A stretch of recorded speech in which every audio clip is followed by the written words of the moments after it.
आज हम फिर एक बार बातचीत करना चाहते हैं महाराष्ट्र विधानसभा चुनाव को लेकर, जहां टिकटों का बंटवारा शुरू हो चुका है और एक तरीके से कहें तो चुनाव को लेकर तमाम तरीके की तनातनी और मारामारी दोनों ही तेज हो चुकी है।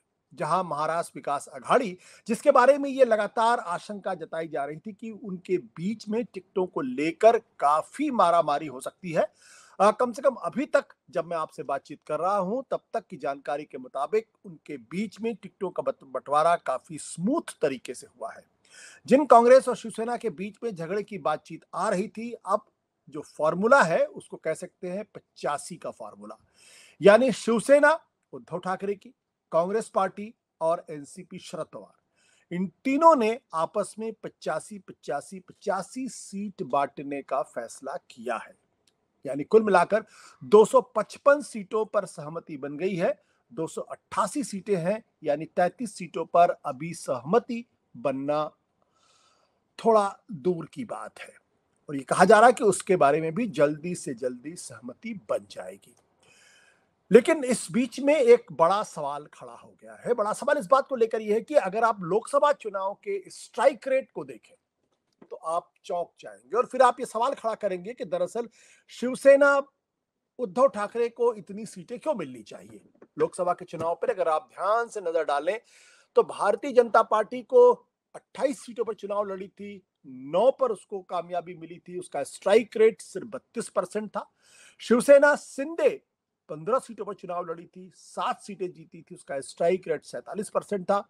और एनसीपी अजीत पवार 4 सीटों पर चुनाव लड़ी, 1 जीती, उसका स्ट्राइक रेट था 25%। यानी महायुति में सबसे बढ़िया जो स्ट्राइक रेट है वो शिंदे का है, शिंदे गुट का, जिनका स्ट्राइक रेट 47% है। लेकिन अगर आप महाराष्ट्र विकास अघाड़ी पर नजर डालेंगे तो कांग्रेस ने 17 सीटों पर चुनाव लड़ा था, 13 पर उसको जीत हासिल हुई थी, उसका स्ट्राइक रेट है 76%। शिवसेना उद्धव 9 सीट जीती थी, 21 पर लड़ी थी, 43%। और एनसीपी शरद पवार 80% उनका स्ट्राइक रेट है, 8 सीटें जीती 10 में से। यानी अगर देखा जाए तो 6 राजनीतिक दलों में सबसे शानदार स्ट्राइक रेट शरद पवार का है और उसके बाद स्ट्राइक रेट कांग्रेस पार्टी का है। और उसके बावजूद जब शरद पवार का स्ट्राइक रेट 80% है, कांग्रेस का 76% है, तब शिवसेना को भी 85 सीटें क्यों दी जा रही हैं, जबकि उनका स्ट्राइक रेट सिर्फ 43% है। और उनका स्ट्राइक रेट शिवसेना शिंदे की तुलना में भी कमजोर है। यानी शिंदे को इसका स्ट्राइक रेट 47% था और इनका स्ट्राइक रेट 43% है। तो एक तरीके से कह सकते हैं कि दरअसल कहीं ना कहीं कुछ तो गड़बड़ दिखाई पड़ता है, या फिर आपस में ऐसा समझौता हुआ है। क्या इसको यह कहा जाए कि महाराष्ट्र विकास अघाड़ी ने एक बड़ा ब्लंडर किया है या बड़ा रिस्क लिया है शिवसेना को, उद्धव ठाकरे को इतनी सारी सीटें देकर। यह बात मैं इसलिए कर रहा हूं क्योंकि लोकसभा चुनाव के अंदर वैसे तो आंकड़ा 30 और 18 का था, लेकिन अगर वोटों के प्रतिशत के बारे में बातचीत करें तो महाराष्ट्र विकास अघाड़ी को 43.71% और महायुति को 43.55% वोट मिले थे। अंतर सिर्फ 0.16% का था। यानी सीटों के मामले में भले ही ये दिखाई पड़े कि महाराष्ट्र विकास अघाड़ी काफी बड़ी जीत हासिल कर की है उसने, लेकिन अगर वोट प्रतिशत के हिसाब से देखें तो बहुत मामूली सा अंतर है, 0.16%। वैसे में एक एक सीट के लिए जबरदस्त तरीके से लड़ाई होगी और शिवसेना जिसका स्ट्राइक रेट कमजोर है उसको इतनी सीटें देना क्या माना जाए, इसी पर करेंगे चर्चा बातचीत। कुछ लोग ये भी कह रहे हैं कि शिवसेना उद्धव ठाकरे ने दरअसल कांग्रेस पार्टी को ब्लैकमेल किया है और उनको ये बताने की कोशिश किया, बताया है कि हरियाणा में आप जिस तरीके से चुनाव हारे हैं, अगर उसी तरीके की जिद यहां करेंगे तो महाराष्ट्र में भी हार का ठीकरा आपके सिर पर फूटेगा। हमारे साथ जो खास मेहमान है उनका परिचय करा देते हैं। इस वक्त हमारे साथ मौजूद हैं अमर उजाला के कंसल्टिंग एडिटर विनोद अग्निहोत्री जी, साथ ही साथ ईटीजी रिसर्च के पॉलिटिकल एनालिस्ट मदन मोहन झा, जो पिछले कई महीनों से महाराष्ट्र के दौरे पर है और लगभग हम कह सकते हैं महाराष्ट्र के सभी इलाकों का वो दौरा कर चुके हैं और वहां की फर्स्ट हैंड रिपोर्ट उनके पास है। अमिताभ तिवारी जी भी हैं जो स्टेटिस्टिक्स और पॉलिटिकल स्ट्रेटेजिस्ट माने जाते हैं, और हमारे साथ हैं फ्री प्रेस जर्नल की कंसल्टिंग एडिटर अफरीदा अली। अफरीदा जी, अगर आप थोड़ा और करीब आ जाए तो आपका चेहरा और करीब से होगा और आपकी बात भी लोग बेहतर तरीके से सुन पाएंगे। लेकिन सबसे पहले अमिताभ जी आपसे, ये जो स्ट्राइक रेट वाली बात मैंने की है, क्या ये कुछ मायने रखती है या नहीं मायने रखती है? शिवसेना जिन्होंने 21 सीटों पर चुनाव लड़ा, 9 सीट पर जीत पाए, उनका स्ट्राइक रेट 43% है, लेकिन वो उतनी ही सीटों पर चुनाव लड़ेंगे जितना कि कांग्रेस पार्टी चुनाव लड़ रही है या फिर जितना कि एनसीपी शरद पवार लड़ रही है। क्या ये आपको उचित लगता है? देखिए, वैसे अगर लॉजिकली देखेंगे तो कांग्रेस पार्टी लगभग यहाँ 150 सीटों पे लड़ती थी और एनसीपी 120 पर। अगर आप थ्योरेटिकली कंसेप्चुअली देखेंगे तो कांग्रेस पार्टी और बीजेपी ही दो पार्टियां हैं जिसमें स्प्लिट नहीं हुआ है। तो कांग्रेस पार्टी की 150-140 सीटें बनती हैं और बाकी 120-30 सीटों पर इन दोनों पार्टीज को टिकट मिलना चाहिए था, जैसा महायुति में हो रहा है। बीजेपी भी 150-160 पे लड़ती थी और लार्जली उतने पे लड़ेगी और बाकी इन दोनों में डिस्ट्रीब्यूट किया जा रहा है।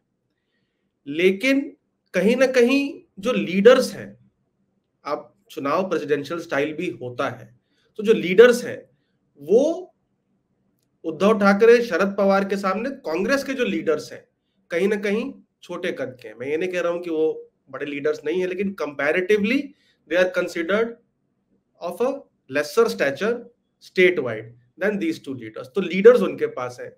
जो आप स्ट्राइक रेट की बात कर रहे हैं, स्ट्राइक रेट में जरूर थोड़ा वोट ट्रांसफर की बात भी है कि कहां कांग्रेस का वोट ट्रांसफर हुआ शिवसेना को या नहीं हुआ, शिवसेना एनसीपी का वोट ट्रांसफर हुआ कांग्रेस एनसीपी को कि नहीं।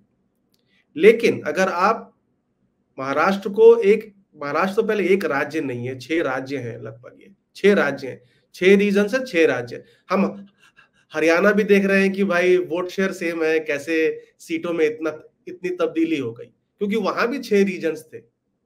3 रीजन गुरुग्राम, करनाल और फरीदाबाद में 25 सीटों की लीड आ गई थी और वहां पर वोट शेयर अलग अलग थी।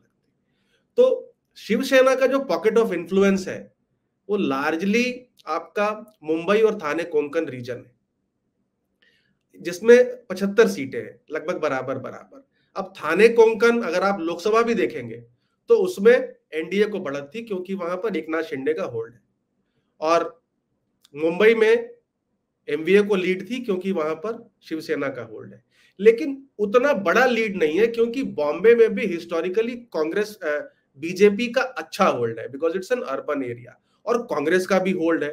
तो जो लीड है शिवसेना की वो सिर्फ 4 सीटों की थी लोकसभा में मुंबई क्षेत्र में, जबकि थाने कोंकण में 12 सीटों से पीछे थे वो। थाने कोंकण में क्या है कि शिवसेना ऑलमोस्ट अकेले दम पे लड़ती है, दोनों शिवसेना फैक्शंस। वहां भी बीजेपी है, लेकिन कांग्रेस का वहां पे वर्चस्व है ही नहीं। कांग्रेस को 0 सीट्स पे लीड है और एनसीपी एसपी का थोड़ा बहुत है। तो जब ये बात हो गई कि देखिए उद्धव ठाकरे सीएम थे तो उन्हें सीएम फेस क्यों नहीं बनाया जाए, और सीएसडीएस का सर्वे उनके लिए शायद सही वक्त पे आ गया कि भाई उनको 28% दिखाया जा रहा है कि सीएम चेहरा तो वो होने चाहिए। तो उनका है कि भाई देखो, सीएम की रेस में पॉपुलर मैं हूं, सीएम मैं था, और इन दोनों क्षेत्र में लार्जली मुझे खुद के भरोसे लड़ाई लड़नी है। जहां बीजेपी तो सपोर्ट कर रही है एकनाथ शिंदे को, लेकिन मुझे वो रेसिप्रोकल सपोर्ट एनसीपी, एसपी और कांग्रेस पार्टी से नहीं मिलने वाला है। और शिवसेना यूबीटी, मराठवाड़ा, नॉर्थ, इन सब क्षेत्रों में इन दोनों पार्टीज को कुछ ना कुछ सपोर्ट करेगी। तो उन्हें ये लगता है कि भाई अगर सीटें कम लड़ेंगे तो स्ट्राइक रेट कम होगी, जैसा आपने दिखाया स्ट्राइक रेट अगर लोकसभा में कम है तो यहां भी उनकी कम हो सकती है, तो उनकी सीएम दावेदारी पर क्वेश्चन मार्क हो सकता है। और कांग्रेस पार्टी भी हरियाणा में हार के बाद अपने ऊपर ठीकरा नहीं लेना चाहती कि भाई इन्होंने ज्यादा सीटें ले ली, इनकी स्ट्राइक रेट कम हो गई और इनके वजह से हार गए। तो आप देख रहे हैं कि उत्तर प्रदेश में भी उन्होंने हाथ खड़ा कर दिया, ठीक है कि भाई जो होगा ठीक है, समाजवादी जीतेगी, बहुत बढ़िया, इंडिया की जीत है, हारेगी तो हमारे ऊपर ठीकरा नहीं आएगा।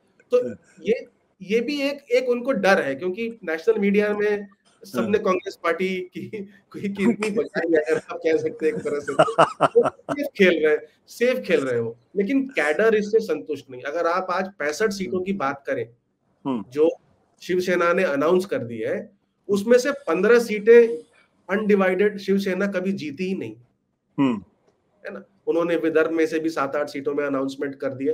तो थोड़ा कॉन्फ्लिक्ट है, क्योंकि उद्धव ठाकरे को लग रहा है कि यहां अगर स्ट्राइक रेट कम होगी तो मुझे कहीं और दूसरे क्षेत्रों में जीतने की जरूरत है, और सीटें बराबर, और सीएम चेहरा मैं हूं, तो इसके ऊपर बार्गेनिंग कर लो।